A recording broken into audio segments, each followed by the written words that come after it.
Welcome to public TV news బులెటిన్ల ముందుగా headlines. Lashkar బోనాలకు రావాలని సీఎంకు ఆహ్వానం.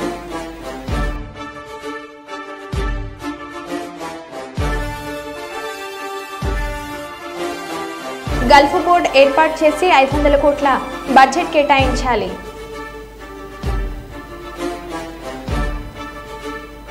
ఐస్ ఫ్యాక్టరీలో చోరీకి పాల్పడిన 3 నిందితుల అరెస్ట్.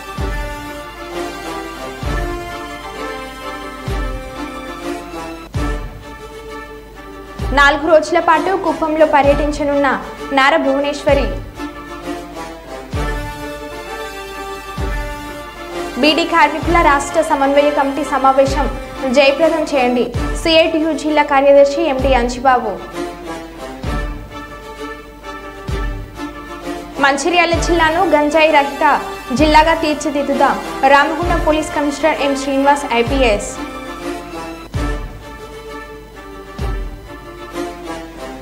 ప్రభుత్వ పాఠశాల విద్యార్థులకు స్కూల్ కిట్స్ పంపిణీ చేసిన తెలుగుదేశం పార్టీ నాయకులు.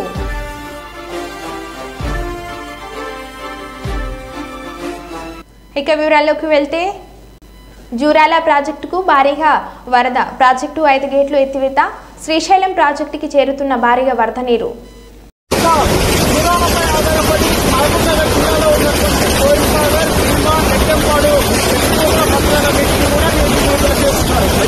మాలమూరు జిల్లాలో కృష్ణానదిపై ఆధారపడి ఉన్నటువంటి బస్తాలన్నీ రన్ అవుతున్నాయి. మరోపక్క ఇక్కడ ఆయకట్టు రైతులంతా కూడా సంతోషం వ్యక్తం చేస్తున్నారు. ఇంకా దూరాల వద్ద ఎగువ దిగువ దూరాలలో దూరాలపై ఆధారపడి మహబూబ్నగర్ జిల్లాలో ఉన్నటువంటి కోరిసాగర్, భీమా, నెట్టంపాడు బస్తాలన్నింటినీ కూడా విడుదల చేస్తున్నారు. అయితే మాలమూరు జిల్లాలో కృష్ణానదిపై ఆధారపడి ఉన్నటువంటి బస్తాలన్నీ రన్ అవుతున్నాయి. మరోపక్క ఇక్కడ ఆయకట్టు రైతులంతా కూడా సంతోషం వ్యక్తం చేస్తున్నారు. ఇంకా దూరాల వద్ద ఎగువ దిగువ దూరాలలో సమాజంలో నేడు ఆర్థిక నేరాల సంఖ్య విపరీతంగా పెరుగుతుందని, ఎక్కువగా చదువుకున్న వారు ఈ ఆర్థిక నేరాలకు బాధితులుగా మిగులుతున్నారని, వీటన్నిటిపైన అవగాహన పెంపొందించాలని తెలిపిన ట్రాఫిక్ ఎస్ఐ, వివిధ ప్రభుత్వాలు కల్పించే పథకాల ద్వారా ఆర్థిక ప్రయోజనం బ్యాంకుల ద్వారా జరిగే సమయంలో బ్యాంకుల పేరుతో ఓటీపీలు అడగడం పరిపాటిగా మారింది అని, వీటితో పాటు ఫోన్లకు వచ్చే ఎస్ఎంఎస్లు, ఈమెయిల్స్ పూర్తిగా పరిశీలించి మాత్రమే స్పందించాలని తెలిపిన ఎస్ఐ, సమాజంలోని వ్యక్తులు అవగాహన లేకపోవడంతో పాటు అత్యాశ కారణంగా వివిధ రకాల ఆర్థిక పరమైన సమస్యలు ఎదుర్కొంటున్నారని, ఏదైనా ఆన్లైన్ కొనుగోలు పూర్తిగా పరిశీలించి కొనుగోలు జరపాలని, లోన్ యాప్ల విషయంలో పూర్తి నిబంధనలు పరిశీలించాలని, ఆన్లైన్లో వచ్చే వివిధ యాడ్స్ విషయంలో పూర్తిగా తెలుసుకున్న మీదట తర్వాతనే స్పందించాలని, ఏదైనా సమస్య ఏర్పడకంటే ముందుగా దానిని కారణమయ్యే అంశాలపై పూర్తి పరిశీలన జరిపి ముందుకు పోవాలని, ఏదైనా సమస్య ఎదురైతే సమాచారం ఇవ్వాలని తెలిపిన హనీష్. ద్వారా వాళ్ళు కొంచెం మొడాలిటీస్ ఒక 12 to 13 మొడాలిటీస్ పెట్టుకున్నాం. వాళ్ళకి 12 to 13 మొడాలిటీస్లో ట్రైనింగ్ ఇచ్చి వాళ్ళని ఇన్ఫ్యాక్ట్ కింద వాళ్ళు సిటిజన్స్ పబ్లిక్ అందరినీ కూడా మోటివేట్ చేసి అందరూ సైబర్ ఎడ్యుకేషన్లో డెవలప్ చేసి మొత్తం పబ్లిక్ అందరినీ సైబర్ సిటిజన్స్ కింద మార్చాలనే ఉద్దేశంతో ఈ ప్లాన్తో cyber citizens and cyber volunteers and వాళ్ళకి ట్రైనింగ్ ఇచ్చే పోలీసు సైబర్ కమాండోస్గా ఒక 200 మెంబర్స్ని మన డిస్ట్రిక్ట్లో విజయవాడ సిటీలో ఒక 200 మెంబర్స్ వరకు సైబర్ కమాండోస్ని తయారు చేసి వాళ్ళ కింద volunteers as well as cyber సిటిజన్స్గా అందరినీ రూపు మార్చాలనే ఉద్దేశంతో మెయిన్గా ఈ ప్రోగ్రామ్ జరగడం జరిగింది. And at the same time మనకి ఎంత తెలిసినా కూడా public are being victims of this small petty issues of cyber విక్టిమ్స్గా తయారవుతున్నారు.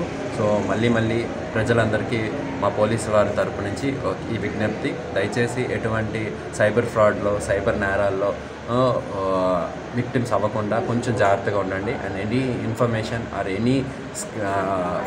ఎనీ స్కామ్లో కానీ మీరు విక్టిమ్ అయినా సరే వెంటనే కాల్ చేయండి. 1930 1930 కాల్ చేయండి. The police are always at your service, and the government of Andhra Pradesh is always at your service to help you and always మిమ్మల్ని యాజ్ సూన్ యాజ్ పాసిబుల్ ఏమైనా రికవరీ ఉంటే కూడా recoveries చేస్తున్నాం ఇప్పుడు. And at the same time Nandigama sub division పరంగా Nandigama జగ్గైపేటలో cyber frauds అనేవి అంత ఎక్కువగా లేవు. The percentage of cyber frauds are comparative to other areas, because nowadays what the people are doing is most of the cyber frauds are being occurred only because of the sharing of information. Whoever is educated అంటే బాగా computer education ఉన్నవాళ్ళు, BTech చదివిన వాళ్ళు, ఆర్ఎల్స్ చాలా knowledge ఉన్న వాళ్ళే ఎక్కువ మోసపోతున్నారు. Because of sharing of information, data sharing అవ్వచ్చు, వేరే వేరే రీజన్స్ అవ్వచ్చు. సో దయచేసి ఇక్కడ లేవని నెగ్లెక్ట్ కూడా చేయొద్దు. అందరికి కూడా ఇది అవేర్నెస్ క్రియేట్ అయ్యి ఇంకా పూర్తిగా ఇది నిర్మూలించాలనేసి కోరుతూ అండ్ పబ్లిక్ కూడా మాకు సహకరిస్తారని ఆశిస్తూ సెలవు తీసుకుంటాం. Thank you. ఖమ్మం జిల్లా పాలేరు నియోజకవర్గం ఖమ్మం రూరల్ మండలం వెంకటగిరి గ్రామానికి చెందిన బి వెంకటమ్మ 70 సంవత్సరాల వయసు గల కూలీ పనిలో భాగంగా పొలంలో పనికి వెళ్తే పాము కాటు వేసింది. దీంతో హుటాహుటిన కుటుంబ సభ్యులు ప్రభుత్వ ఆసుపత్రికి తీసుకువెళ్తే ఓపీ రాయడానికి సుమారు 15 నిమిషాలు, ఆ తర్వాత మళ్ళీ లోపలికి వెళ్తే టెస్టులు చేయించుకోండి రండి అంటూ, ఆ తర్వాత ఫైల్ తీసుకొని రండి అంటూ టైం వేస్ట్ చేసిన డాక్టర్లు. 3 డాక్టర్లు ఒకే చోట కూర్చొని నవ్వుతూ ముచ్చట్లు పెట్టుకుంటూ జోకులు వేసుకుంటూ నవ్వుతున్న వైనం. ఇట్లాంటి పరిస్థితుల్లో ప్రజలకు అందుబాటులో ఉంటూ వారికి మంచి వైద్యం అందించాల్సిన వైద్య సిబ్బంది నిర్లక్ష్యంగా వ్యవహరించడంతో నిరుపేద ప్రజలకు వైద్యం అందే పరిస్థితులు కనిపించడం లేదు. నిర్ణీత సమయానికి ఉదయం రావాల్సిన వైద్య సిబ్బంది తమకు నచ్చిన సమయానికి వస్తూ మధ్యాహ్నంలోపై ఇంటి దారి పడుతున్నారని రోగులు ఆరోపిస్తున్నారు. ఈ సందర్భంగా బాధితురాలు వెంకటమ్మ మాట్లాడుతూ 3 మంత్రులు ఉన్న ఇలాఖల్లో ఖమ్మం జిల్లా ప్రభుత్వ ఆసుపత్రిలో వైద్య సిబ్బంది పేషెంట్లపై వ్యవహరిస్తున్న తీరు నిర్లక్ష్యం సరైంది కాదని, ప్రజల సొమ్మును జీతాలుగా తీసుకుంటూ వైద్యం కోసం వచ్చిన ప్రజలను బానిసలుగా చూడటం సరైంది కాదని, దీనిపై జిల్లా వైద్య శాఖ తక్షణమే చర్యలు తీసుకొని పేషెంట్ల పట్ల నిర్లక్ష్యం వహిస్తున్న డాక్టర్లను వెంటనే సస్పెండ్ చేయాలని, తనలాగా వేరొక పేషెంట్కు ఇబ్బంది కలగకుండా చూడాలని జిల్లా అధికారులను 3 మంత్రులను సోషల్ మీడియా ద్వారా కోరడం జరిగింది. ఇక్కడే అంటే ముందు టెస్ట్ చేయండి, తర్వాత ఫైల్ తీసుకురానని మీరు వివరంగా చెప్పారా? నాకు చెప్పలేదు అంటే అరవడమా? సరే ఓకే ఓకేలేండి, అరిసినట్టే ఉంటుందిలే. నాకు ఇందాక మీరు చెప్పొద్దు అంటే వచ్చి మీరు టెస్ట్ చేయించండి అని చెప్తుంది కదా. ఒక పావు గంట లేట్ అయింది. ఇప్పుడు పాము కరిచిన వ్యక్తి పావు గంట లేట్ చేస్తారా మీరు? ఏం కదా, ఏం కాదు. ఇందాక రెస్పాండ్ తీసుకొచ్చి ఇది లెక్కలేదు మీకు. 100 కేసులు చూస్తారు మీరు. ఇది రెస్పాండ్ గారు మీరు కనీసం కుర్చీలోంచి లేచి పాము కరిచిన వ్యక్తి చూడరా మీరు? కనీసం చూడరా మేడం మీరు? పాము కరిచిన వ్యక్తిని 3 డాక్టర్లు ఉండి ఒక్కరు లేచి చూడరా? చెప్పండి నాకు. మీరు ఒక్కడ లేవాలి, 3 డాక్టర్లు ఒక్కరు లేవలే. ఆమె లేవలేని పరిస్థితిలో ఉంటే కనీసం చూడరా? ప్రైవేట్ హాస్పిటల్ మీకు అదే తేడా. ప్రైవేట్ డాక్టర్లు అయితే అమ్మట చూస్తారు. మీరేంటి 3 డాక్టర్లు కూర్చొని పాము కరిచిందని చెప్తే ఒక్కరు లేవాలి. మీరు నవ్వుకుంటూ మాట్లాడుతున్నారు. మీరు ఎవడు బాధ ఆడుకుంటుంది?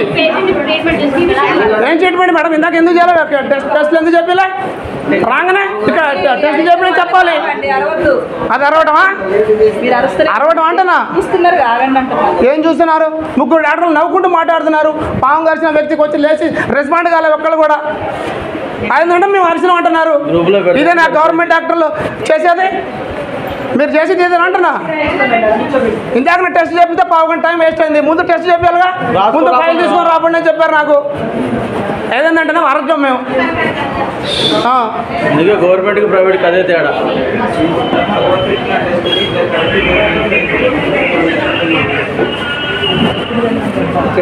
వందల కేసులు వస్తాయంట వాళ్ళకి. సచిన బతికిన ఏముంది వాళ్ళకి? ఇది లెక్క కదా వాళ్ళకి. లక్షల జీతాలు తీసుకోవాలి తెలుసు కానీ రెస్పాండ్ కావడం తెలియదు. వరంగల్లో గత 2 రోజులుగా కురుస్తున్న భారీ వర్షాలకు ఓరుగల్లు ఆరాధ్య దైవమైన శ్రీ భద్రకాళి చెరువుకు మత్తడి పడింది. భద్రకాళి చెరువుకి మత్తడి ప్రారంభమైన నేపథ్యంలో జలకళ సంతరించుకుంది. ఇప్పుడిప్పుడే ప్రారంభమైన మత్తడి కోసం పర్యాటకులు బారులు తీరే అవకాశం ఉంది.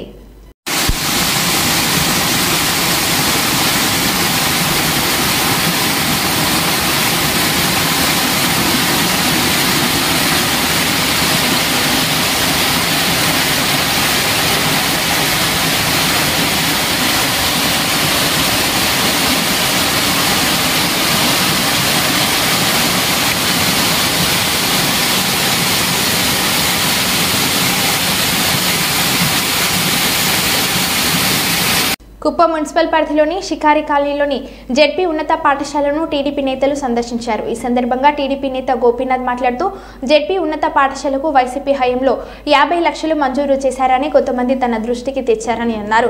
కాగా పాఠశాలలో 50 లక్షల రూపాయల పనులు జరిగినట్లు కనిపించడం లేదన్నారు. కనీసం పాఠశాలలకు నీటి సౌకర్యం కల్పించలేదని ధ్వజమెత్తారు. పాఠశాలలకు గేట్లు కూడా వేయలేదన్నారు. రాత్రి వేళలో అసాంఘిక కార్యకలాపాలకు పాఠశాల మారిందని ఆరోపించారు. పాఠశాల కమిటీని రద్దు చేసి నూతన కమిటీని వేయాలన్నారు. నాడు నేడు జరిగిన అవకతవకలపై జిల్లా కలెక్టర్ కడ ప్రాజెక్టు డైరెక్టర్కు ఫిర్యాదు చేస్తామన్నారు.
ఫంక్షన్ అయింది ఆ ఫండ్స్లోనే వాటర్ సప్లై పిల్లలకి ఇచ్చేది కదా 100% చేసింది. ఈవెన్ గేట్ కూడా ఏం చేసినాడు ఆ ఫండ్స్? సరే ఆయన వచ్చిన అడుగుదాము. ఇప్పుడు ఏం కావాలి అనుకునేసి మళ్ళీ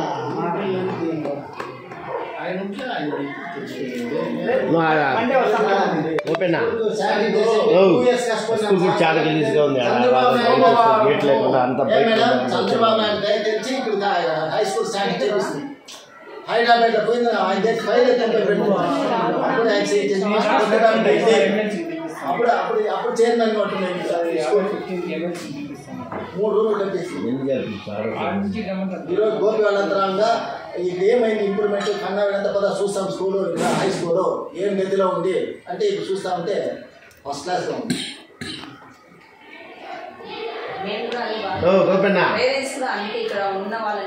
2005లో ఫస్ట్ బ్యాచ్ ఒకటే పాస్ స్కూల్లో నేను ఇద్దరు అమ్మాయిలు పాస్. 2005 ఫస్ట్ పాస్ నేనే. 60 మంది ఉంటున్నారు. కుప్పం కొత్తపేటలో ప్రతి స్కూళ్ళు విజిట్ చేయడం జరిగింది. కొత్తపేటకు సంబంధించినటువంటి తెలుగుదేశం పార్టీ లీడర్లు మరి ఈ లోకల్లో ఉన్నటువంటి పెద్దలు అందరూ కలిసి ప్రతి స్కూల్ని చూడడానికి రావడం జరిగింది. స్కూల్ సమస్యలు అయితేనేమి ప్రతి ఒక్కటి కూడా ఉపాధ్యాయుల ద్వారా అయితేనేమి అదేవిధంగా అక్కడ ఉన్నటువంటి లోకల్ ద్వారా అడిగి తెలుసుకోవడం జరిగింది. ముఖ్యంగా ఇక్కడ కొత్తపేటలో జడ్పీ హై స్కూలు ఆ రోజు మన జిఎన్ రెడ్డి గారు ఉచితంగా ఈ యొక్క స్థలాన్ని ఇవ్వడం జరిగింది. ఆ స్థలాన్ని అభివృద్ధి చేసుకోమని చెప్పడంతో ఇక్కడ ప్రభుత్వం ద్వారా ఈ స్థలంలో ఎన్నో రూమ్స్ ప్రతి ఒక్కటి కూడా ఇక్కడే అంగన్వాడీ కేంద్రము అదేవిధంగా అన్ని స్కూళ్ళు కలిపి హై స్కూల్గా ఇక్కడ కట్టడం జరిగింది. కానీ అది కట్టిన తర్వాత అప్పట్లో ఉన్నటువంటి పెద్దలు కొంతమంది ఈ యొక్క స్కూల్ కమిటీని ఎంతో బాగా అభివృద్ధి చేశారు. కానీ రాను ఇది ఈ వైఎస్ఆర్ ప్రభుత్వం వచ్చిన తర్వాత ఈ యొక్క స్థలాన్ని కబ్జాలు చేసుకోవడమే కాకుండా ఈ చాలా ఎదురులో ఈ షికారీ కాలనీ ఉండడం, అదేవిధంగా ఇక్కడ నీటి సౌకర్యం లేదు, గేట్లు లేవు, కాంపౌండ్ వాల్స్ లేవు. ఇక్కడ ఉన్నటువంటి స్టూడెంట్స్కు సరైన సౌకర్యాలు లేకుండా వాళ్ళు బయట ఎక్కడికో టాయిలెట్స్కి కానీ ఇంకోటి కానీ పోవడం, ఉపాధ్యాయులకు కూడా ఇక్కడ టాయిలెట్స్ లేకుండా ఉంది. ఇవంతా కూడా చేయాలంటే మన చంద్రబాబు నాయుడు గారి వల్లే సాధ్యం. అదేవిధంగా ఇక్కడ స్కూల్ నాడు నేడు జగిత్యాల జిల్లా కేంద్రంలో గల ఆల్ఫోస్ జూనియర్ కళాశాలలో జగిత్యాల జిల్లా కాంగ్రెస్ సేవాదళ్ అధ్యక్షులు బాగోజీ ముఖేష్ ఖన్నా ఆధ్వర్యంలో విద్యార్థులకు మారక ద్రవ్యాలు వాడితే కలిగే నష్టాల గురించి అవగాహన కార్యక్రమం నిర్వహించారు. ఈ కార్యక్రమంకు ముఖ్య అతిథిగా MLC Jeevan Reddy, municipal chairperson Adavala Jyothi Lakshman పాల్గొని పోస్టర్ ఆవిష్కరణ చేశారు. ఎమ్మెల్సీ జీవన్ రెడ్డి మాట్లాడుతూ యువత మాదక ద్రవ్యాల బారిన పడకుండా ఉన్నత విద్యను అభ్యసించాలని అన్నారు. మున్సిపల్ చైర్పర్సన్ విద్యార్థులను ఉద్దేశించి మాట్లాడుతూ యువత మత్తు పదార్థాలు వాడితే జీవితం అంధకారం అవుతుందని అన్నారు. చాలా మందికి క్యాన్సర్ రావడం జరిగింది, ఏర్పాటు చేయడం జరిగింది. చాలా మంది స్టూడెంట్స్ ఇంక్లూడ్ వేరే విలేజ్ నుంచి వచ్చిన పిల్లల్ని దాదాపుగా 200 మంది 50 మంది పిల్లల్ని ఏదో జీవన్ రెడ్డి గారికి నేను ధన్యవాదాలు తెలియజేస్తున్నా సార్. ఎందుకంటే ఈ రోజు MLC Jeevan Reddy sir and other leaders and respected our correspondents sir and principal and my dear staff and my friends. Today I will tell about many more. అంటే కేవలం ప్రభుత్వ పరంగా ఉద్యోగం లభిస్తేనే ఉద్యోగం వచ్చినట్టు కాదు. ప్రభుత్వ పరంగా ఉద్యోగం అవకాశాలు ఏమిటో మనం కనీసం 10% కూడా పుసలేదు. 90% 90% ఉద్యోగం యువతకి మనం ఆధారపడేది సెల్ఫ్ ఎంప్లాయ్మెంట్, స్వయం ఉపాధి పైనే మనం ఆధారపడుతూ జీవితం స్థిరపడతామని చెప్పారు. ఇప్పుడు ఇక్కడ best of teaching staff you have, cream of the teaching staff you have. వీళ్ళందరూ ఏదైతుందో ప్రభుత్వ పరంగా బోధన సదుపాయం అవకాశాలను పొందలేకపోతుంది. అక్కడ పొందలేకపోయారు కాబట్టి ఏదైతుందో ఇక్కడ స్వయం ఉపాధి అనే ఒక భావనతో సెల్ఫ్ ఎంప్లాయ్మెంట్ వరకు ఇవాళ విద్యాలయాలను ఏదైతే మనం బోధన చేస్తుందో ఆ బోధనతో ఏదైతే మనకు భవిష్యత్తులో నిర్మాణం చేస్తూ చూపెడుతుండ్రు వాళ్ళ జీవనోపాధి పొందుతున్నాం. నిన్న ముఖ్యమంత్రి గారు ప్రకటించి ఒక స్కిల్ యూనివర్సిటీ ఏర్పాటు చేస్తుందని చెప్పారు.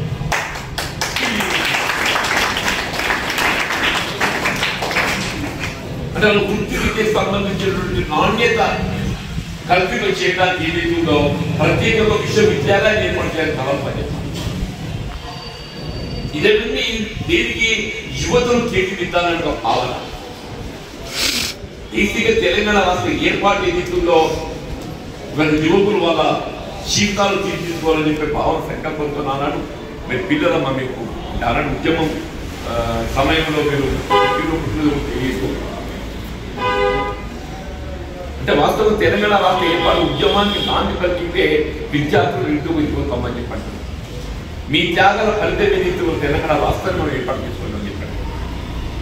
మనం ఏర్పాటు చేసుకున్న తెలంగాణ రాష్ట్రం మన జీవితాన్ని భవిష్యత్తు మార్గాన్ని చూపెట్టబడే విధంగా ఉండాలనే భావన తలంతోనే మన ప్రభుత్వం ముందుకు పోతుందని చెప్పండి. మన జీవిత మార్గాన్ని చూపెట్టడంతో పాటుగా మన చెడు అలవాట్లకు దూరంగా ఉండే విధంగా డ్రగ్స్ ఏదైతుందో మనం పాలించినట్టు కాకుండా రాష్ట్ర ప్రభుత్వం ఏదైతుందో ఇంత పగడ్బందీ కమిటెడ్ ఉంది కదా డ్రగ్స్ పైన.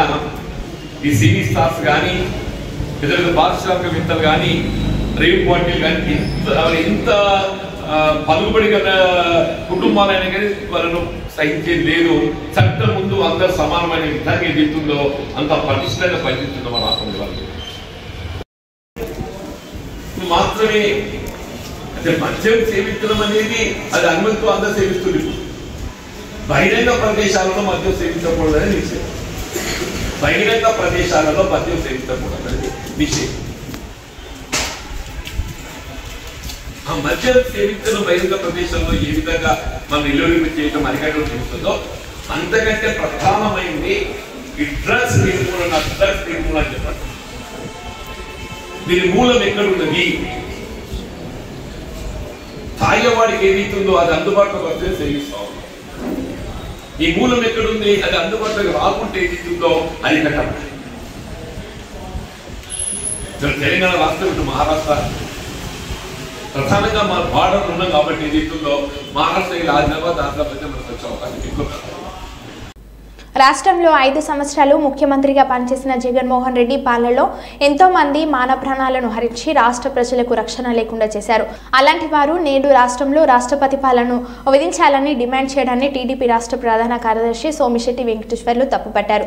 వినికొండలో వ్యక్తిగత కక్షలతో రషీద్ అనే వ్యక్తి మరణిస్తే దానిని తన రాజకీయ స్వార్థం కోసం ఉపయోగించుకునేందుకు జగన్మోహన్ రెడ్డి శవాలను పీక్కు తినే రాబందులు అక్కడికి చేరుకుని తెలుగుదేశం పార్టీపై నిందలు వేస్తూ సమాధి కాబడిన తన రాజకీయం కోసం టీడీపీ పై ఆరోపణలు దిగి స్వార్థ సేవ రాజకీయాల కోసం ఉపయోగించుకునేందుకు రాష్ట్రంలో రాష్ట్రపతి పాలన విధించాలని పత్రికలు ఎక్కడం సిగ్గుచేటని ఇంతకన్నా నీచ సంస్కృతి మరొకటి లేదని అన్నారు.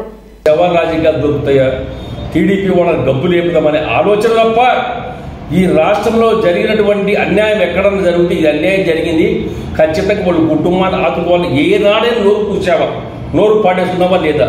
ఏ ఒక్క పేదవాళ్ళని ఆదుకున్నాడు అడుగుతున్నా. నీవు రషీద్ వినుకొండలో అక్కడ రషీద్ కుటుంబాన్ని పరామర్శించడానికి పర్వాలేదు, కానీ అది వ్యక్తిగత కక్షలు వాళ్ళ కుటుంబాల కలహాల వల్ల అక్కడ చనిపోవడం జరిగింది. కానీ అది టీడీపీ వాళ్ళ మీద రుద్దుతావు. ఏ దొరికితే టీడీపీ వలన అర్థాంతంగా పెద్ద మొగోడు మాదిరి బెంగళూరు నుంచి ప్యాలెస్ నుంచి పెద్ద ప్యాలెస్ 80 రూమ్ల ప్యాలెస్ తీసి పెట్టి ఏదో రాజకీయం అని చెప్పి వినకుండా ఊరుకుంటూ వచ్చావే, సిగ్గుందని గడుపు. 5 సంవత్సరాలు ఎట్లా చేసావా ముఖ్యమంత్రిగా? 5 సంవత్సరాలు రాష్ట్ర ముఖ్యమంత్రిగా చేసి నీ అనుభవం ఎక్కడ పోయింది అర్థం కాలేదు. ఎక్కడ పోయినా శివరాజకీయాలు చేస్తున్నవే. నేను అడుగుతున్నా, మీ చిన్న ఆయన వివేకానందుడి చనిపోతే శవరాజకీయం చేసావా లేదా? చంద్రబాబు పైన ఉద్యోగం లేదా? అది ఇంతవరకు సిబిఐ ఎంక్వైరీ అన్నావు, 5 ఏళ్ళు ముఖ్యమంత్రికి ఉన్నావు, సిగ్గు లేదా నీకు? నీ చిన్న చంపింది ఎవరో నీకు తెలీదా? దాంట్లో నీ భాగం లేదా? ఎందుకు సిబిఐ ఎంక్వైరీ జరిపించుకోలేదు అడుగుతున్నా. అంటే దాంట్లో నీ తమ్ముడు ఉన్నాడు కాబట్టి తప్పించి డ్రామాలు ఆడుతున్నావు. శివరాజకీయాలు నీవయ్యా చేతగాని దద్దమ్మ, చేతగాని జగన్మోహన్ రెడ్డి సిగ్గు తెచ్చుకో. నువ్వు చంద్రబాబు నాయుడు విమర్శిస్తావా? తెలుగుదేశం పార్టీ జోలికి రావద్దు. చంద్రబాబు ఎప్పుడు శివరాజకీయాలు చేయడు. నీతి నిజాయితీ ఉన్నటువంటి వ్యక్తి నారా చంద్రబాబు నాయుడు. నీ మాదిరి చేతగాని మంచిగా చేతులతో చూపిస్తాడు. ఇవాళ రాష్ట్రాన్ని అడ్డగోలుగా నాశనం చేశావు, రాష్ట్రం సర్వనాశనం చేశావు. రాష్ట్రంలో తెలుగుదేశం మీరు అధికారం ఉన్నప్పుడు తెలుగుదేశం పార్టీ కార్యకర్తలు చిత్తుగా తన్ని రాళ్లతో కొట్టి ఇలా ఎన్ని అరాచకాలు చేస్తూ సృష్టించావో, ఎంతమందిని ఎలక్షన్లో కూడా పాల్గొనకుండా చేసి దౌర్భాగ్యపరి తెచ్చావే, సర్వనాశనం చేశావే. ఇవన్నీ నువ్వు చేసిన నీ హయాంలో జరిగినాయి. కానీ చంద్రబాబు వచ్చిన నెలలో ఏ ఒక్కరు కూడా జరగలేదు. న్యాయబద్ధంగా ప్రజలు ఓటేసి గెలిపించినందుకు ఆయన ఈ రాష్ట్రాన్ని చూపించని ఉంచాలి. ఈ రాష్ట్రం నష్టపోయింది, రాష్ట్రం ఏ విధంగా ఖజానాయించాలని చెప్పి ఆలోచన చంద్రబాబు నాయుడు ఉంటే ఈరోజు ఈ యొక్క సంబంధం లేని వ్యక్తిని విషయాన్ని తెచ్చి ఈ రషీద్ కుటుంబాన్ని తెచ్చి రాష్ట్రపతి పాలన పెట్టామంటావా? ఆంధ్ర రాష్ట్రంలో సిగ్గు లేదు నీకు? రాష్ట్రపతి పాలన దేని పెట్టాలి చెప్పు? ఏ అరాచకాలు చేశాడు చంద్రబాబు నాయుడు? ఎంతమంది మీద కేసులు పెట్టాడు? ఎంతమంది మీ యొక్క నాయకులను కార్యకర్తలను అరెస్ట్ చేశాడు చెప్పు? అరెస్ట్ చేసింది నీవు, సర్వనాశనం చేసింది నీవు. 53 రోజులు చంద్రబాబు నాయుడు జైల్లో పెట్టాడే సిగ్గు లేదా? 43 ఏళ్ల రాజకీయ చరిత్ర గలన్నట్టు నీతి నిజాయితీగా రాష్ట్రం ఈ యొక్క ఆంధ్ర రాష్ట్రంలో రాజకీయాల్లో ఉన్నటువంటి చంద్రబాబు నాయుడు 53 రోజులు కేసు పెట్టి జైల్లో పెట్టి అన్యాయంగా పెట్టావే. ఈ రోజు వరకు ఆయన ఇంతకుముందు ఏ కేసు చేశావో దాని మీద నిజాలు చూపించావా? రుజువు చూపించావా?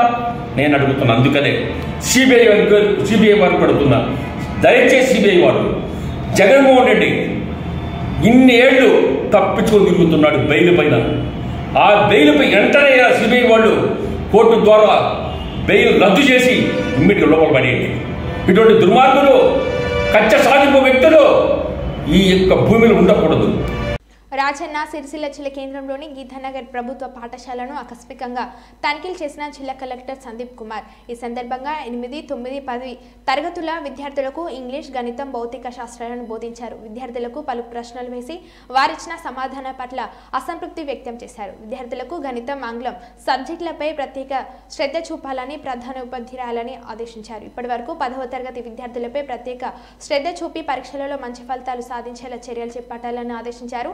విద్యార్థులకు అందిస్తున్న మధ్యాహ్న భోజనం తయారీ విధానంను, స్టోర్ రూమ్లను పరిశీలించి విద్యార్థులకు నాణ్యమైన భోజనము మెను ప్రకారం అందించాలని పేర్కొన్నారు. ఈ కార్యక్రమంలో ప్రధాన ఉపాధ్యాయులు శారద, ఉపాధ్యాయులు తదితరులు పాల్గొన్నారు.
మరో బులెటిన్లో మళ్ళీ కలుద్దాం. Stay tune.